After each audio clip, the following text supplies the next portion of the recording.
Welcome to The Property Perspective, a podcast by Knight Frank Australia. We'll share expert analysis from industry leaders, focus on key trends and forecasts, and bring you the latest topics shaping Australia's property market.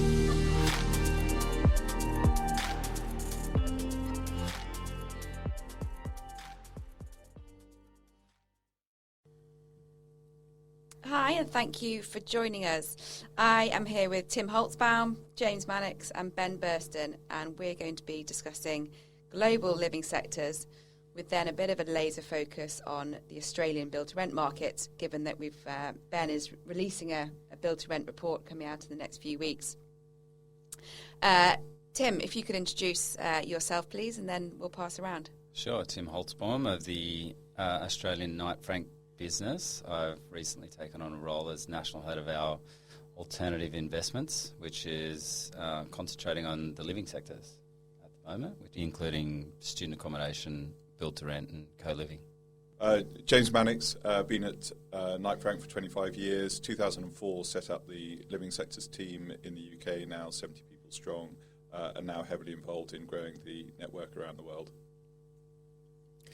Hi, I'm Ben Burston. I'm the Chief Economist and Head of Research for Knight Frank. We have a team around the country looking at all things commercial and residential property, and living sectors clearly an increasing focus for us.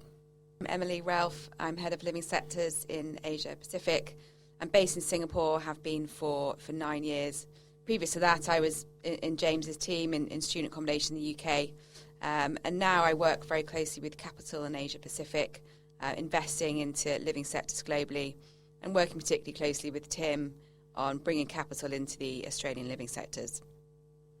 So let's start with maybe a bit of a sort of global lens on living sectors. And James, I think when we look at our active capital results, we can see a significant shift of capital focusing on living sectors globally. Can you just give us a bit of a shape of how that's evolved and where we are now in terms of capital direction towards living?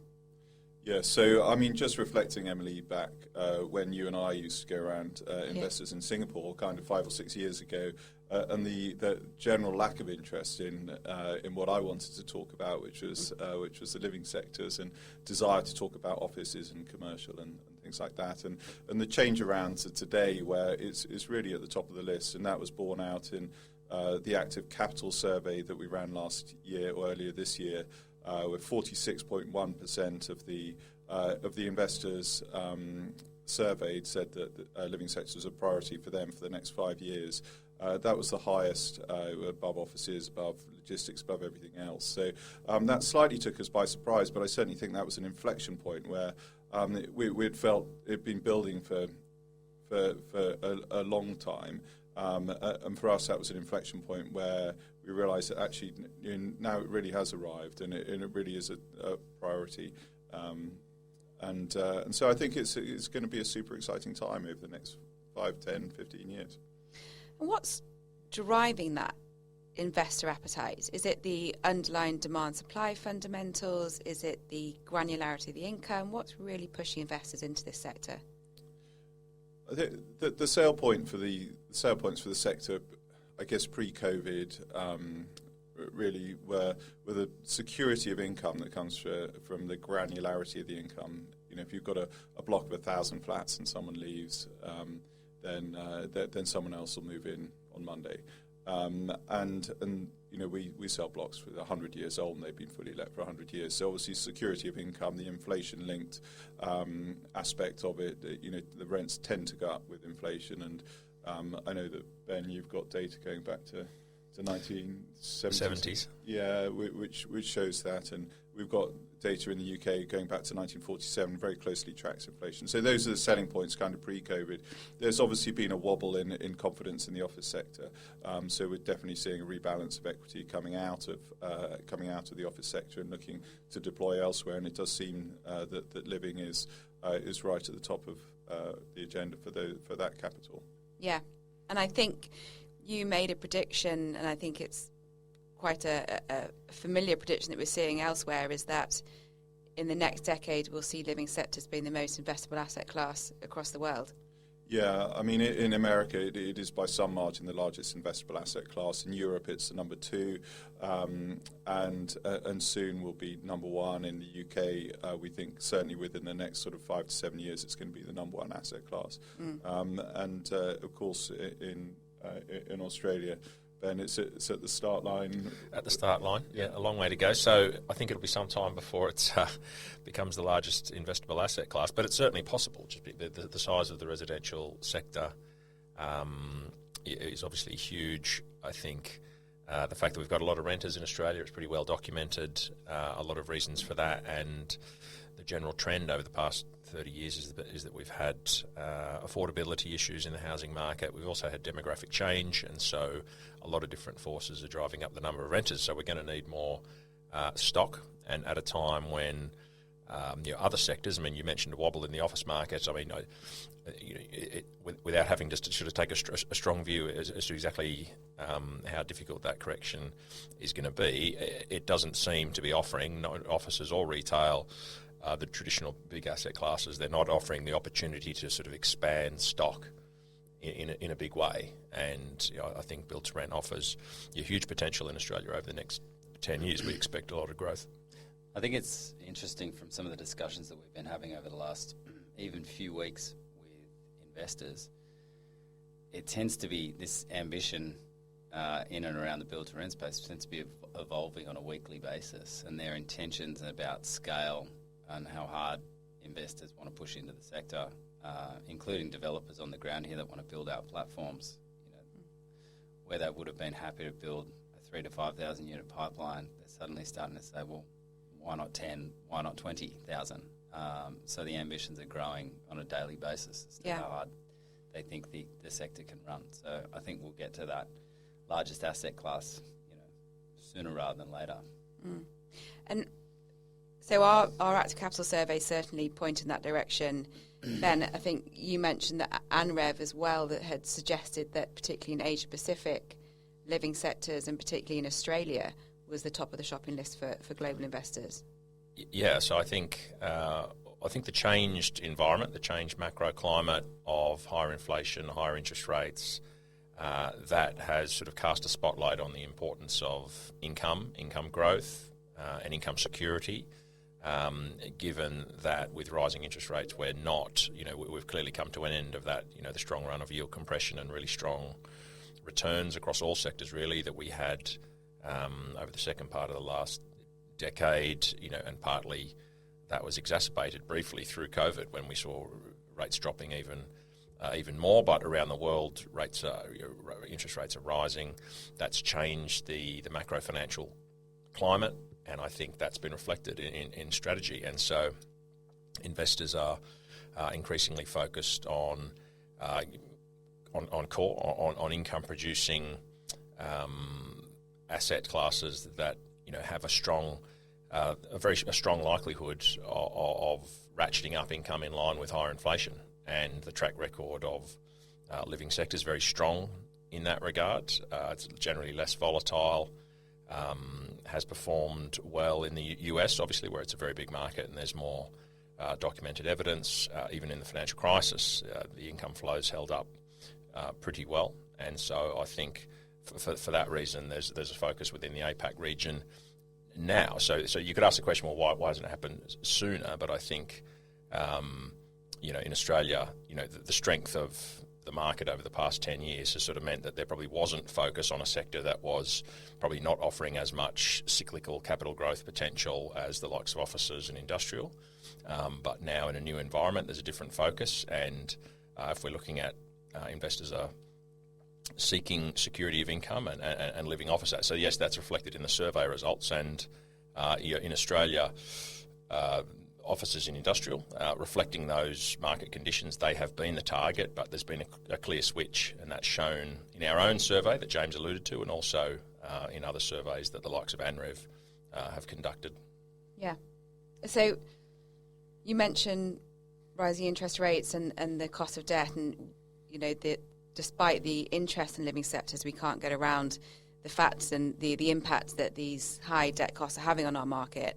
And so let's get into a bit of detail, Tim, maybe on what the cost of debt is in the market and compare that to cap rates that we're seeing at the moment, and how can we make that work? How can investors look at that and make it stack up to come and invest into the build-to-rent sector in Australia? Yeah, sure, and I think it's not a problem that's isolated to Australia at the moment. It's we're seeing it around the globe.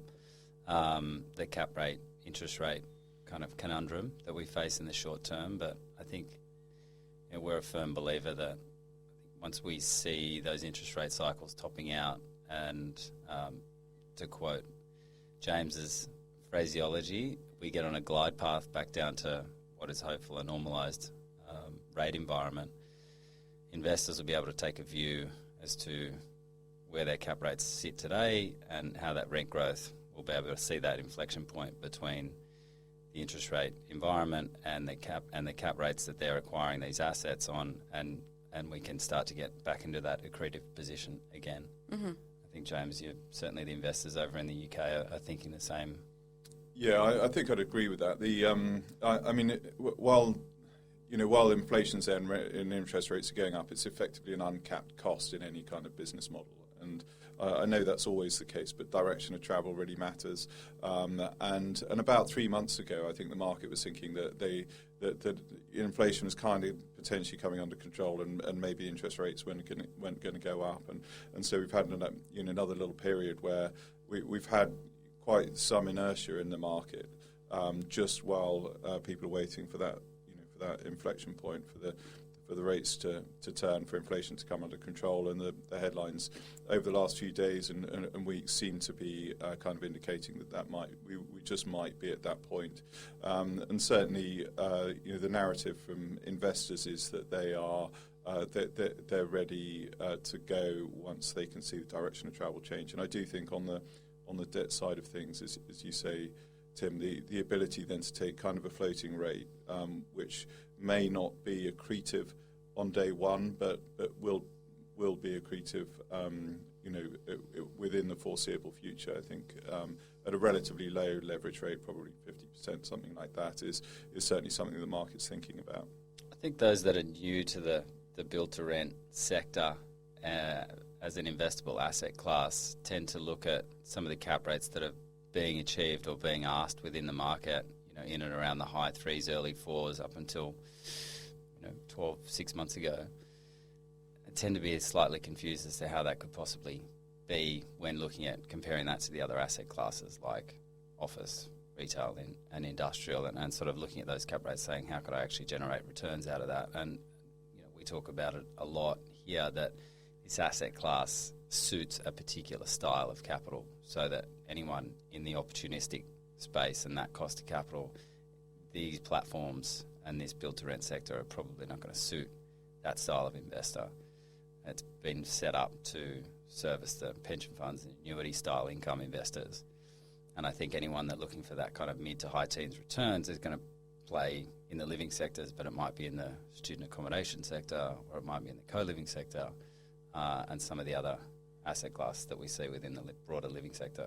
Yeah, or conceivably as a development, as a delivery partner for the sector, which we've seen in the UK with slightly higher returns available, taking a little bit more risk there. Yeah, and we certainly see that here. Someone like Macquarie Bank has aligned themselves with a local developer and effectively building out their own platform, which they'll either bring investors into or trade out of over time, and get themselves access to those returns as you're suggesting. Let's dig down a bit more into the capital that's really driving this sector. And James, we have a global living group that get together very regularly from our teams in US, Tim in Australia, Europe, and we talk about the active capital in our region, and we compare notes. And what's striking is that the capital is very similar from the US down to Australia and everywhere in between. Can you give us a bit of a sense of what this capital looks like and who's really driving the growth of the sector at the moment in terms of capital? Yeah, I'd say maybe the interesting thing about the capital is that it's not, it's in every geography. I mean, the capital's coming from every geography and it's every type of capital. So we talk to private wealth, and we have amazing access to private wealth within our teams through our private office. We've got great access to institutional capital, and every source of capital that we're talking to is right at the top of the list. If I kind of move from west to east, the Canadian pension funds have been absolutely extraordinary in terms of deploying a lot of capital coming into the market early, taking a little bit more risk, but also serving as longer-term investors. We're seeing, of course, some of that LP capital from America. If you take New York State Teachers Pension Fund, for example, they're behind a fair amount of the private equity that's coming into the sector, and the European pension funds, AXA and Aviva, again, beginning to, there's European funds showing up in America and also beginning to show up here. I mean, the interesting thing is that the Australian superannuation funds, if I ask Doreen Nolan, our head of institutions with Barcadia in America, she'd say, yeah, the Australian superannuation funds are big investors here, but it's funny, sat here in Australia and they're yet really to take a step in the market here. But I can't help but think that they will end up being a big feature of the market here. Tim, what are your thoughts on that? Yeah, I think when you just look at the headline numbers of, say, Australian Super being probably the largest and someone like an Aware being third, I think we established last night, somewhere between 160 billion and 300 billion invested in assets under management across the globe. So, I mean, we can but hope they're going to start investing here heavily in Australia, and they want to see proof of concept. They want to see, evidence of liquidity here in the marketplace, but I think it's a matter of time, hopefully, before they start coming into the market in a big way and be significant players within our own market, because I think, from a supply perspective, it would certainly help if they were active here in Australia. I think they, in many ways, they'll be the natural owners, but they just haven't been the natural developers or been prepared to take the first steps. And so I think, on your point, I would agree with your comments, Tim, that they are wanting to see more evidence. I think it should become clear over the next couple of years that there's an established, an accepted tenant market, and the feedback you'd expect to be positive. But, and at that point you can probably expect them to come in more. But, to date it is surprising, James. I think I would agree they've taken what has been the easier and in some ways the safer option of the US market. But I think ultimately, they will come in, and I think there'll be expectation on them to do so, probably from government, but also I think their own members. Once they see the sector grow, I think there'll be interest from their member base, and they'll be seen to be wanting to get on board. But I think scale comes into it as well. Where we've seen them invest in the US and UK, take the Get Living platform, for example, that Aware Super bought into, that was enormous scale. And I suppose in this market at the moment, there just isn't that scale there. And I think that's one of the biggest challenges at the moment to investors looking to get into living sectors, is actually getting a meaningful stake in the market. Is that where you see challenges generally on the global living platform? It has been a challenge in the UK, which has obviously been a formative market. So we've gone from 8,000 units in 2015 to 80,000 this year, but still a tiny speck really in the context of the UK residential market.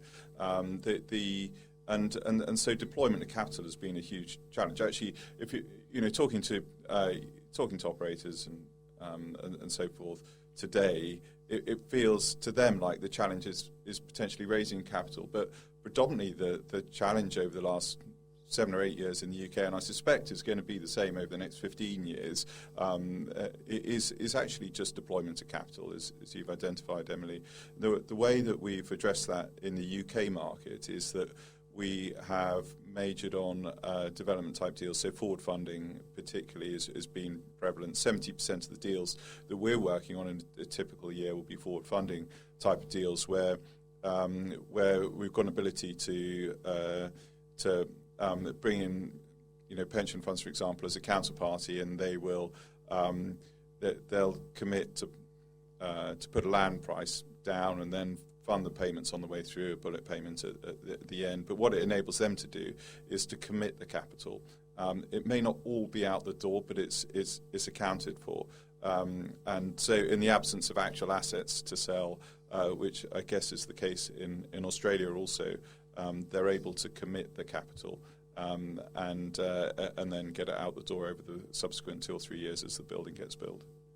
Just coming back on that volume of stock within the existing market, James mentioned 80,000 units that you've got at the moment, but I think we've been talking about a slide that you've been putting up in recent presentations and looking at average markets and say a healthy penetration of BTR stock versus non-BTR stock would be 30%. And I think looking across all those UK cities, most of them are sitting somewhere between 3 and 7%, yes, with maybe Manchester being the outlier at 20. So it just shows you kind of how far you've still got to go in that market. It does feel like it. It still feels in the UK like we're sat at the start line of 15 years of continual growth. I said we were talking the other day, Ben and Tim, and the interesting thing about the 80,000 is it's a lot more than 8,000, which it wasn't in the not too distant past. The other interesting thing about it is that all of the units are occupied. That there is no occupation risk, no let-up risk in the market. We're so far off saturation.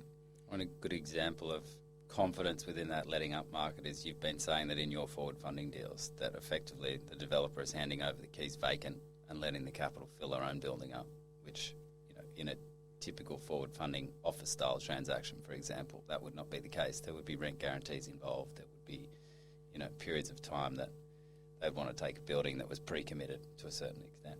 That's absolutely right. So, I mean, it reflects the fact that they don't perceive there to be any let-up risk, and also they like to curate their own set of tenants and set their own rents and so forth. So, no, I mean, it's been talking to our commercial colleagues who struggle to get their minds around the fact that we're forward funding empty buildings. It's been an interesting feature of the market for sure. Yeah, and I suppose convincing lenders as well on the market has been a journey over the past sort of 5 to 7 years in the UK as well. It has been, and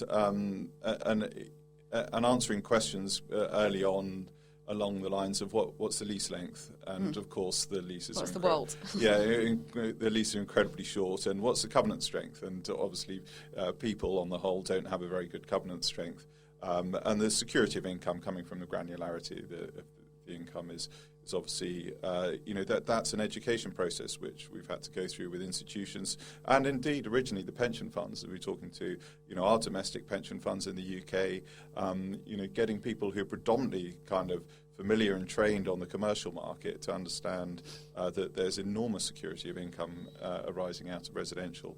So that took some time. Mm.